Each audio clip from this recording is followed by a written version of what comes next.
নমস্কার, আমি প্রতিমা ঘরে বাইরে বাঙালিয়ানায় আরেকটি নতুন রেসিপিতে আপনাদের সবাইকে স্বাগত জানাই। আজ আমি আপনাদের সঙ্গে শেয়ার করছি সবথেকে সহজ পদ্ধতিতে তৈরি পালক রাইস বা পালং শাকের পোলাও। গরমের কথা মাথায় রেখে সম্পূর্ণভাবে ঘরোয়া পদ্ধতিতে কম তেল ঝাল মশলাযুক্ত এই পালক পোলাও তৈরি করেছি, যেটা কিন্তু হেলদি এবং টেস্টিও। আজকের এই পালক পোলাওয়ের রেসিপি ভালো লাগলে লাইক কমেন্ট শেয়ারের অনুরোধ রইল। চলুন তাহলে শুরু করা যাক আজকের রেসিপি। পালং শাকের পোলাও বানানোর জন্য সবার প্রথম যেটা লাগবে সেটা হলো পালং শাক। আমি কিছুটা পরিমাণ পালং শাক খুব ভালোভাবে বেছে নিয়ে পাতাগুলো আর ডাঁটাগুলো আলাদা করে নিয়েছি, আর জল দিয়ে খুব ভালোভাবে পরিষ্কার করে ধুয়ে নিয়েছি। আর এই পালং শাকের পোলাও বানানোর জন্য যেটা লাগবে সেটা হলো ভাত। যে কোনো পোলাও বানানোর আগে যেমন আমরা ভাতটাকে তৈরি করে নেই, ঠিক সেভাবেই আমি ভাতটাকে তৈরি করে ঠান্ডা করার জন্য রেখে দিয়েছি। এবার একটা ফ্রাইং প্যান ইন্ডাকশনের মধ্যে বসিয়ে দিয়েছি। এই ফ্রাইং প্যানের মধ্যেই দিয়ে দিচ্ছি 2 গ্লাস পরিমাণ জল। জল দেওয়ার পর জলটাকে খুব ভালোভাবে গরম করে নিচ্ছি বা বয়েল করে নিচ্ছি। দেখুন জলটা বয়েল হয়ে গিয়েছে। এবার ইন্ডাকশনটাকে বন্ধ করে দিয়ে এর মধ্যে পালং শাকগুলো দিয়ে দিচ্ছি। গরম জলের মধ্যে সমস্ত পালং শাক দেওয়ার পর চামচ দিয়ে পালং শাকগুলোকে খুব ভালোভাবে গরম জলের মধ্যে একবার ডুবিয়ে নিচ্ছি। এইভাবে সমস্ত পালং শাক একটু উল্টে পাল্টে 30 সেকেন্ড মতো গরম জলের মধ্যে রাখছি। পালং শাকগুলো 30 সেকেন্ড গরম জলে ডুবিয়ে রাখার পর একটা পাত্রে ফ্রিজের ঠান্ডা জল নিয়ে নিচ্ছি কিছুটা পরিমাণ। এদিকে 30 সেকেন্ড হয়ে গিয়েছে, পালং শাকগুলো গরম জলের মধ্যে ডুবিয়ে রেখেছিলাম। এবার পালং শাকগুলোকে গরম জল থেকে উঠিয়ে ডাইরেক্ট এই ঠান্ডা জলের মধ্যে ডুবিয়ে দিচ্ছি। এখানে ছোট্ট একটা টিপস শেয়ার করছি। গরম জলের মধ্যে এইভাবে পালং শাককে 30 সেকেন্ড রেখে দেওয়ার পর যদি ঠান্ডা জলে ডুবিয়ে দেওয়া হয়, তারপর সেটাকে পেস্ট বানানো হয়, সেক্ষেত্রে পালং শাকের যে অরিজিনাল একটা গ্রিন কালার, সেই কালারটা কিন্তু খুব ভালোভাবে আসবে। মানে পালং শাকের কালারটা কিন্তু ফ্যাকাশে বা কালো হয়ে যাবে না। এরপর ঠান্ডা জল থেকে এইভাবে পালং শাকগুলো একটু নিগড়ে নিচ্ছি। নিগড়ে জলটাকে বের করে তারপর মিক্সিতে দিয়ে দিচ্ছি। এইভাবে যদি আমরা পালক রাইস বা পালক পনির বানাই, সেক্ষেত্রেও কিন্তু এই একই রকমভাবেই পালং শাকটাকে 30 সেকেন্ড মতো সেদ্ধ করে তারপর ঠান্ডা জলে ডুবিয়ে তারপর পেস্ট বানাতে হবে। পালং শাকের মধ্যে দিয়ে দিলাম খুব অল্প পরিমাণ নুন আর একটা কাঁচা লঙ্কা দিয়ে পেস্টটাকে বানিয়ে নিচ্ছি। দেখুন কালারটা কি অসম্ভব সুন্দর এসেছে, তাই না? পালক রাইসে দেওয়ার জন্য লাগবে একটা পেঁয়াজ। তার জন্য পেঁয়াজটাকে দেখুন পাতলা পাতলা করে ঝিরিঝিরি করে কেটে নিচ্ছি। দেখুন পেঁয়াজটাকে খুব পাতলা পাতলা করে কেটে নিয়েছি। এবার একটা কড়াই ইন্ডাকশনের মধ্যে বসিয়ে দিয়ে তার মধ্যে দিয়ে দিলাম 1 চামচ পরিমাণ সাদা তেল। একই সাথে দিয়ে দিচ্ছি 1 টুকরো বাটার।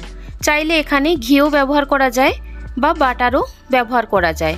ঘি আর বাটারটা হালকা গরম হয়ে আসলে এর মধ্যে দিয়ে দিলাম গোটা গরম মশলা। তার মধ্যে আছে লং, এলাচ, দারচিনি আর 1/2 চামচ পরিমাণ গোটা জিরে। গোটা গরম মশলা আর গোটা জিরে তেলের মধ্যে হালকা ভাজা হয়ে গেলে তার উপরে দিয়ে দিলাম ঝিরিঝিরি করে কেটে রাখা পেঁয়াজ। পেঁয়াজ দিয়ে খুব ভালোভাবে নেড়েচেড়ে নিচ্ছি। পেঁয়াজের মধ্যে হালকা রং ধরলেই এর মধ্যে দিয়ে দিচ্ছি 1/2 চামচ আদা বাটা, 1/2 চামচ রসুন বাটা দিয়ে খুব ভালোভাবে আবারও একবার নেড়েচেড়ে মশলাটাকে কষে নিচ্ছি। আদা আর রসুনের কাঁচা গন্ধটা চলে যাওয়া পর্যন্ত এইভাবে পেঁয়াজের সাথে কষে নেওয়ার পর এর উপরেই দিয়ে দিচ্ছি আগেই যেই পালং শাকটা আমি পেস্ট করে রেখেছিলাম সেই পালং শাক। পালং শাক দেওয়ার পর মিক্সারের বাটিটা ধুয়ে খুব অল্প পরিমাণ জলও এর মধ্যে দিয়ে দিলাম। দিয়ে খুব ভালোভাবে দেখুন পেঁয়াজ রসুন আদার সাথে পালং শাকটাকে কষে নিচ্ছি। প্রায় 1.5 থেকে 2 মিনিট মতো পালং শাকটাকে মশলার সাথে খুব ভালোভাবে কষে নেওয়ার পর এর মধ্যে এবার দিয়ে দিচ্ছি পালক পোলাওয়ের জন্য বাসমতি রাইসের যে ভাতটা আগেই বানিয়ে রেখেছিলাম সেই ভাত। যে কোনো ধরনের পোলাও বানানোর সময় আমরা সাধারণত বাসমতি রাইসটাই ব্যবহার করে থাকি, তবে যে কোনো ধরনের সেদ্ধ চালের ভাত দিয়েও কিন্তু এই পালক রাইসটা অনায়াসেই তৈরি করা যায়। এবার সমস্ত মশলার সাথে ভাতগুলোকে হালকা হাতে খুব ভালোভাবে মিশিয়ে নিচ্ছি। পালং শাক এবং সমস্ত মশলার সাথে ভাতটা খুব ভালোভাবে মিশে যাওয়ার পর এর মধ্যে দিয়ে দিলাম স্বাদ অনুযায়ী নুন দিয়ে আবারও একবার হালকা হাতে এইভাবে মিশিয়ে নিচ্ছি। আগে পালং শাকের পেস্ট বানানোর সময় খুব অল্প পরিমাণ নুন আমি ব্যবহার করেছিলাম, আর ভাতের মধ্যে কোনো রকম নুন নেই, তাই এখানে স্বাদ অনুযায়ী নুনটা ব্যবহার করে নিলাম। এবার এর মধ্যে দিয়ে দিচ্ছি খুব অল্প পরিমাণ ম্যাগি মশলা। এই ম্যাগি মশলা দেওয়ার কারণে পালক পোলাওয়ের টেস্টটা কিন্তু দ্বিগুণ বেড়ে যায়। এইভাবে পালক পোলাও বানালে অবশ্যই খুব অল্প পরিমাণ ম্যাগি মশলা দেওয়ার চেষ্টা করবেন। ব্যাস, ভাতের সাথে ম্যাগি মশলা খুব ভালোভাবে মিশিয়ে নিলেই পালক পোলাও কিন্তু একদম রেডি।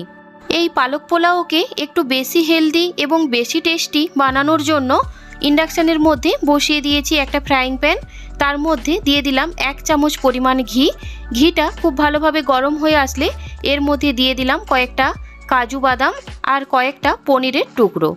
কাজু বাদাম আর পনিরটাকে ঘিয়ের মধ্যে একটু সাটে করে নিচ্ছি। কাজু বাদাম আর পনির এটা দেওয়া অপশনাল, চাইলে দেওয়াও যায় বা নাও যায়। তবে পালক রাইস খাওয়ার সময় যখন মুখে কাজু আর পনিরের টুকরো আসবে তখন কিন্তু খেতে আরও বেশি সুন্দর লাগবে। দেখুন হালকাভাবে কাজু আর পনিরটা কিন্তু সাটে হয়ে গিয়েছে। এবার এটা পালক রাইসের ওপর দিয়ে খুব ভালোভাবে মিক্সড করে নিচ্ছি। এই পালক রাইসের সঙ্গে সাধারণত যে কোনো ধরনের পনিরের রেসিপি খুবই ভালো লাগে, তবে আজ আমি যেভাবে পালক পোলাও বানিয়েছি এতে আর আলাদা করে পনিরের কোনো সবজির প্রয়োজন হবে না। চাইলে এমনিও খেয়ে নেওয়া যায়, খুবই সুস্বাদু লাগে এভাবেই খেতে। আর যদি মনে হয় এর সাথে দইয়ের রায়তাও ব্যবহার করে নিতে পারেন। একদম রেডি আজকের রেসিপি পালং শাকের পোলাও। আপনারা দেখেই বুঝতে পারছেন পালং শাকের পোলাও দেখতে কতটা সুন্দর হয়েছে। তবুও এর সুন্দরতা আরেকটু বাড়িয়ে দেওয়ার জন্য ওপর থেকে 2 টুকরো পনির এইভাবে গ্রেট করে বা কুড়ে দিয়ে দিচ্ছি। বাড়িতে কোনো ভেজিটেরিয়ান অতিথি আসলে বা বাড়ির অনেকেই আছেন যারা মাছ মাংস ডিম খেতে পছন্দ করেন না, তাদেরকে এইভাবে পনির দিয়ে পালং শাকের পোলাও কিন্তু বানিয়ে দেওয়া যেতেই পারে। ভিডিওটি ভালো লাগলে আপনারাও কিন্তু একই রকমভাবে পালং শাকের পোলাও বানিয়ে অতিথি আপ্যায়ন করতে পারেন অথবা বাড়ির সদস্যদেরও খাওয়াতে পারেন।